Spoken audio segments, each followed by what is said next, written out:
People are going to have a hard time making their money back when investing in junior 2-bedroom or 3-bedroom condos across the board in any presale condo. Doesn't matter. High rise, low rise, Fraser Valley, Burnaby, Coquitlam, any of these areas. I want you to understand the idea behind these junior 2-bedroom condos, the introduction of it from the developers, okay? This is an open market. Anybody can market however they want. I'm not against developers marketing it this way or against the marketing teams using this strategy to get the best dollar per square foot cost for their client, which is the developer. My job is here to educate you and inform you what really you're buying when it comes to junior 2-bedrooms and 3-bedroom condos. So the introduction of these junior 2-bedrooms came from the idea that, hey, market's not really moving that much. And we need to maintain higher dollar per square foot cost. So we have a 1-bed and den that we're trying to charge $20,000, $30,000 more for in comparison to the 1-bedroom condo. And people are really just going for the 1-bedroom. So instead of the 1-bed and den, because people don't want to pay a lot of money for the den, why don't we just call this a junior 2-bedroom and add a closet in there? Just use the architecture drawing, make some changes, and add a closet in there. It still doesn't have a window, but let's call it a junior 2-bedroom, and then we can charge $30,000, $40,000 more for it. And a junior 2-bedroom sounds a lot more value than a 1-bed and den. And to an investor, they're gonna be like, oh yeah, I can rent out the 2nd bedroom for an extra $500 a month. And that's the sales pitch for these junior 2-bedroom and junior 3-bedroom condos. But the reality is, when you get to completion, you're gonna face 2 big challenges. First, when you buy it, you're gonna pay too much money for it. And the second thing is, when you get to completion, you're going to have appraisal issues. What I'm finding right now is banks are not appraising these units at the same price that you bought them at, because they're seeing those floor plans as a 1-bed and den, and they're using local comparables of that area, and they're saying, yeah, that's the same size, just a den, and now you're just calling it a junior 2-bedroom.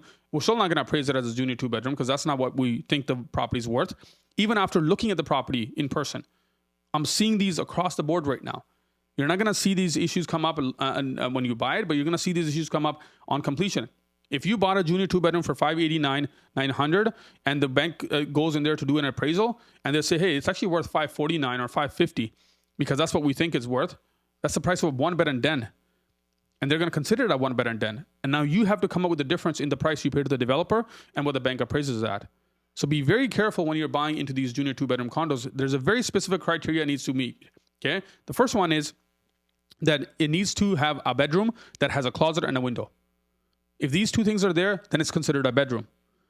If it doesn't have a window, which a lot of these don't, then you want to go to the next stage, which is saying, okay, is it a 1-bath or is it a 2-bath? If it's a 2-bath condo with 1 bedroom without the window and the closet, or with the closet but without the window, you can still fly with that because it's got 2 bathrooms. That one still will be way better as an investment because it's holding its value by having a 2nd bathroom, and you can actually rent out that 2nd bedroom now and give that 2nd bathroom to the 2nd person. These things will help add value to the unit. But if it's a 1-bath and it's a 1 primary bedroom and 2nd bedroom doesn't have a window, it's just a 1-bed and den with a closet squeezed in it. That's it. It's that simple, guys.